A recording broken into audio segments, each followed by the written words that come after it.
Најново издание на регионалните вести. Пожарникарот Тетово денес, додека беше на смена, мораше да работи на гаснење на пожар во сопствената куќа. Поради пожарот изгоре поткровието во објектот во близина на текстилното училиште. Пожарникарот Бесир Сулеймани се соочи со предизвикот додека е на работа да гаси пожар во сопствената куќа. Огнот околу 11 часот избувнал во поткровието од објектот каде изгорела целата покуќнина, а за среќа никој од 8 членото семејство не е повреден. Повредени нема? Нема повредени. Тоа е најважно. Тоа е најважно. Фала ви благодарам. Колку сте во фамилијата, колку луѓе сте? Па сме 8 души. 8 души. 4 Не беа сите, туку ја на работа и татко ми на работа. Другите децата, мајка ми, жена ми тука. 4 деца. 4 деца мали беа, ама фала на Господ. Успеа на време. Успеа, да. Голем број од пожарникарите дошле на помош на колегата. Пожарот што се појави у 11:30 часот во предпладневните часови денеска е под контрола, наша контрола. Се гледа дека штетата е огромна на овој објект, но можем да кажем среќа на ова несреќа е што немаме повредени луѓе ни од станарите овека што живееа и ни од страна на пожарникарите. Тоа точно е, станува збор за наш вработен колега, но се случува, еве, пожарот не бира, се случува баш и кај него, биејќи и случајно се потреби овој појавен пожар денеска, баш и колегата да биде и на смена. Денеска на овој објект, на овој појавен пожар е интервенирано со 3 противпожарни возила и 17 пожарникари. Биејќи има, еве, и пожарникари од другите смени кои се солидаризират и доаѓаат да помогат. Првично се смета дека пожарот избувнал во Оџакот. Рем шопинг центар започна со продажба на станови и апартмани изградени по најновите светски стандарди. Становите се со површина од 48 до 159 метри квадратни. Секој стан има паркинг, мониторинг, видеофон, алармен систем и лифт. Становите и апартманите се со наши цени. 1 квадратен метар од 750 до 800 евра, со можност на купување преку комерцијални банки, како и со готовинско плаќање со екстра услови. Приклучете се на семејството на Рем шопинг центар. Со нож повреден малолетник во училишен двор во Гостиварски Добридол. 11-годишник без причина го извлекол по дебелиот крај од расправија на поголема група ученици во дворот на училиштето во Гостиварски Добридол. Случајот во полицијата го пријавил неговиот 43 годишен татко. Според информациите на секторот за внатрешни работи Тетово, малолетникот, поминувајќи покрај учениците кои меѓусебно се расправале, без причина од страна на 15-годишник, со нож бил боцнат во задниот дел од десната надколеница, пошто паднал на земја. Притрчале други ученици, му помогнале да стане и самиот заминал дома, а потоа е пренесен за да му се укаже лекарска помош. Двајцата малолетници во присуство на нивни родители и социјални представници повикани се во полициската станица Гостивар и од нив одземени се предмети и облека за вештачење, а пронајден ќе се вештачи и ножот, со кој се претпоставува дека е повреден 11-годишниот ученик. Се работи на расчистување и документирање на случајот. Момче од Голема Речица лажно пријавило разбојништво откако претходно загубило поголема сума пари, играјќи разни игри во обложувалница. Од СВР Тетово предупредуваат дека лажните пријави на настани, кражби и разбојништва се казниви.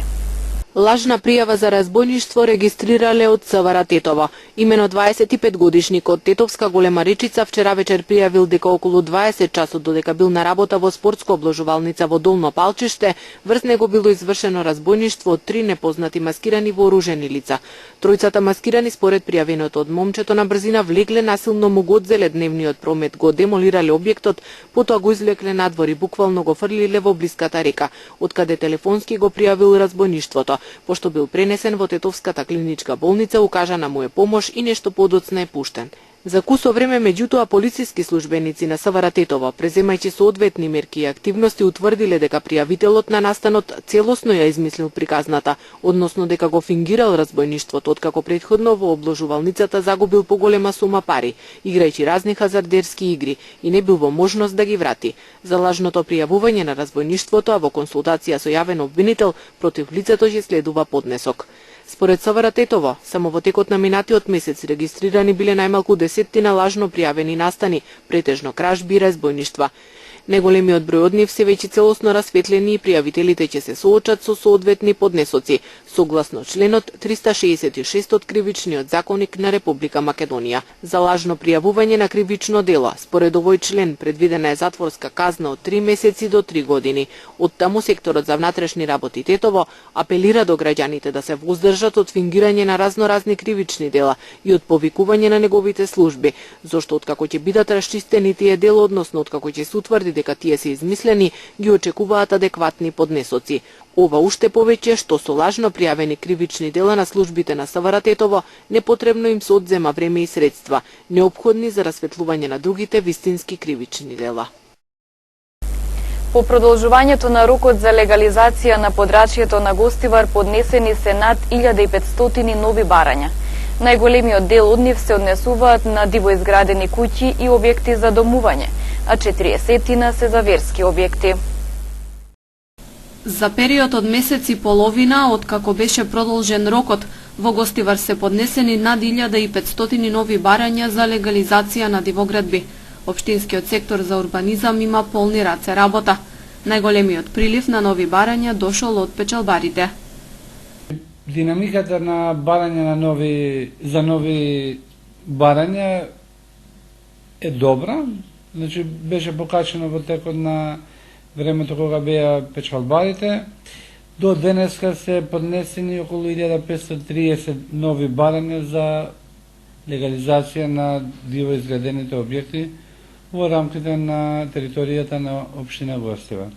Меѓу нив, значи, имаме барање за повише, значи, се индивидуални домување. Општинските власти ги ослободуваат верските заедници од плаќање и верските објекти на гостиварското подрачје се легализираат без надоместок.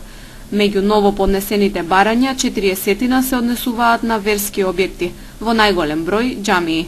Градоначалникот на општина Гостивар има одлука и волја со што поднесува предлог одлука до Советот на општина Гостивар за ослободување од надоместокот за плаќање за уредување на статусот на бесправно изградените објекти, тоа е за верските објекти и за училиштата во територијата на општина Гостивар. Ние како раководство на општината, секторот за урбанизам, ќе ги посетиме наредните денови, сите, значи, населби и раководствата на верските објекти и на црквите и на џамиите, да ги информираме одблиску за потребните документи за поднесување за барање за легализација на нивните објекти и рокот до кога тие објекти може да се легализират и еднаш за секогаш тие објекти да добијат статус на легални градби. Со законските измени од декември 2015 рокот за поднесување барања за легализација на дивоизградени објекти трае до 31 март, додека геодетските елаборати може да се достават до крајот на годината. На територијата на општина Гостивар вкупната бројка на барања за легализација надминува 10.000. На Тетовскиот универзитет се одржа трибина под наслов «Политичкото прашање во земјава и регионот». Политичките состојби во земјава се драматични и секој од нас треба да се заложи за решавање на проблемите, смета универзитетскиот професор Мерсер Белјали. Погрешна е перцепцијата дека некој друг ја реши кризата. Затоа граѓанството и невладиниот сектор треба постојано да вршат притисок врз политичките елити, за да сватат дека судбината на државата не е само во нивни раце, смета Белјали. Мора да се даде лекција на луѓето кои водат институции, дека тие се слуги на граѓаните, а не граѓани нивни слуги. Јавноста наша, без оглед на етничка припадност, треба да созрева и таа да покаже сила. во однос на структурите кои одлучуваат за не нивната среќа, за жал, за нивната несреќа.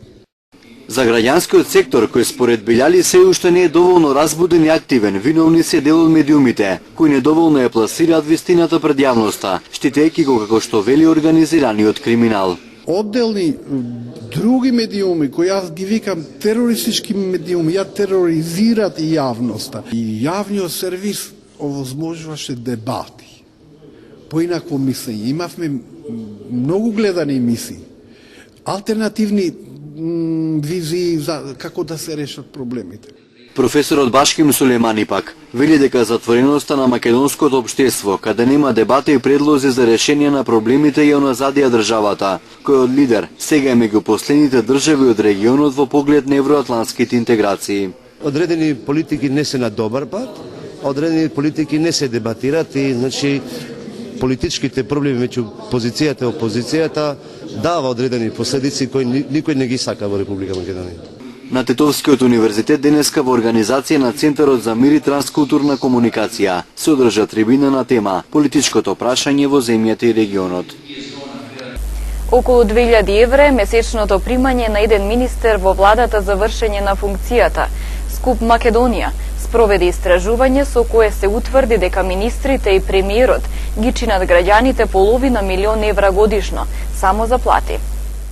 Центарот за истражувачко новинарство Скуп Македонија објави колку е месечното примање на еден министер во владата за вршење на функцијата. Според спроведеното истражување, министрите и премиерот ги чинат граѓаните половина милион евра годишно само за плати. Секој од министрите месечно добива по околу 2000 евра плата. Највисока плата во доскорешната влада на екс-премиерот Никола Груевски имал министерот за внатрешни работи Митко Чавков со бруто плата од 141.958 денари. По него следува екс-премиерот Груевски со 133.039 денари, кој има малку помала плата за разлика од онаа на шефот на државава Ѓорѓе Иванов, кој секој месец зема 139.060 денари бруто. Вкупно сите министри со се премиерот ги чинат граѓаните половина милион евра годишно само за плати.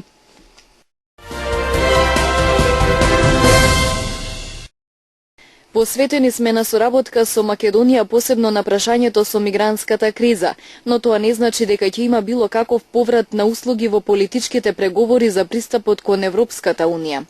Ова е една од клучните пораки на државниот министер во германското МНР, Михаил Рот, кој е во дводневна посета на Македонија. Тој вели дека вратата на Европската Унија е отворена, а брзината на македонските евроинтеграции зависи од реформите, кои ако Македонија ги оствари, Европа ќе го оствари ветеното. Имплементацијата на Пржинскиот договор и потребните реформи се далеку од таму каде што треба да бидат, вели Рот, додавајќи дека работата на специјалниот јавен обвинител неколку пати била обструирана. Медиумските реформи воопшто не се започнати, а проверката на избирачкиот список требала да почне пред неколку месеци. Одржувањето на изборите е само првиот чекор, забележува германскиот министер. СДСМ ја потпиша методологијата на Државната изборна комисија за избирачкиот список, предложена кон крајот на декември, потврди Петре Шилегов, портпарол на СДСМ и пратеник во собранието. Според оваа методологија списокот ќе се ревидира во неколку фази, а подразбира теренска проверка на 100.000 домаќинства, како репрезентативен примерок за која се потребни 135 дена. Ќе се споредуваат и сегашниот список со податоците од последните избори, а ќе се одвива и вкрстено споредување на базите на податоци од 10 институции. Оваа методологија претходно ја прифатија ВМРО, ДПМН, ДУИ и ДПА. Владата неодамна одобри дополнителни простории како и 50 автомобили за теренската проверка на ДИК, а ќе биде дополнително ангажиран стручен кадар, кој ќе биде ставен на располагање за потребите на комисијата. Со ова останува за решавање уште медиумската реформа, кој е најголем проблем за гледиштата на партиите.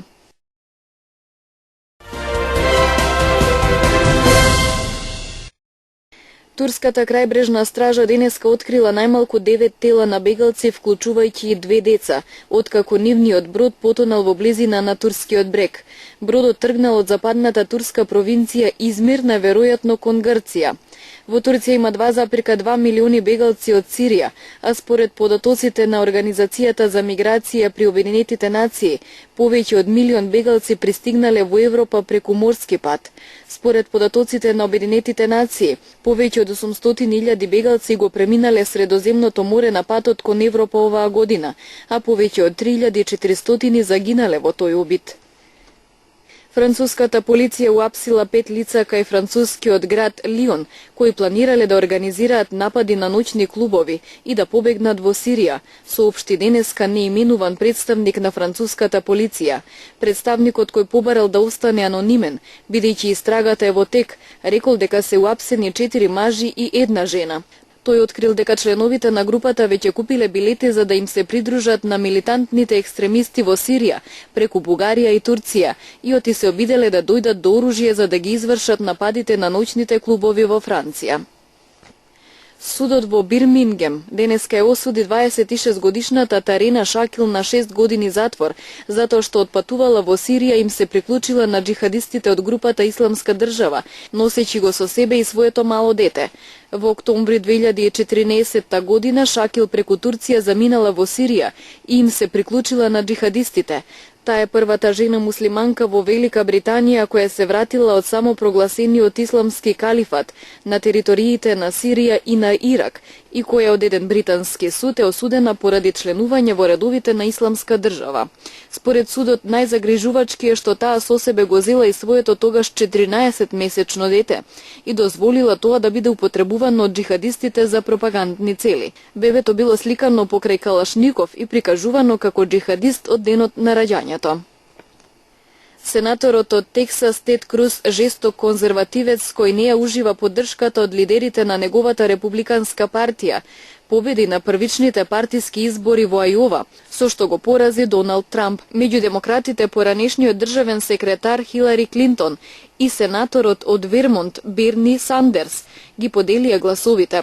Клинтон доби 49,9, а Сандерс 49,4% од гласовите. Од друга страна, Тед Круз освои 28, а Трамп 24% од гласовите. Тоа е голем удар за Трамп, кој со месеци водеше меѓу републиканците и ги пополнуваше насловните страници во светот по неговите контроверзни изјави за жените, малцинствата, мигрантите. Трамп изјави дека е почестен што го освои второто место. Светската здравствена организација прогласи итна состојба поради ширењето на вирусот Зика во Централна и Јужна Африка. Шефот на Светската здравствена организација оцени дека овој вирус има потенција за експлозивно ширење, особено меѓу луѓето кои не се имуни на комарците кои го шират. Заболувањето од овој вирус предизвикува ненормален развој на фетусите кај бремените жени. Од октомври досега во Бразил се регистрирани над 4000 заболувања од вирусот Зика.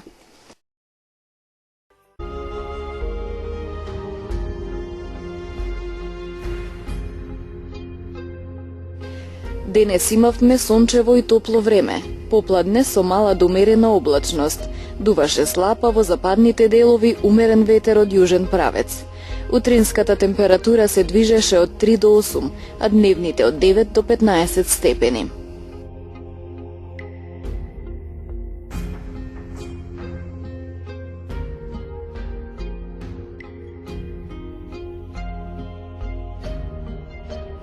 Според управата за хидрометеоролошки работи, времето утре ќе биде претежно сончево и топло. Попладне облачноста ќе се зголемува. Ќе дува умерен, повремено засилен југозападен ветер, особено во западните делови. Утринската температура ќе се движи од 4 до 9, а дневната од 10 до 17 степени.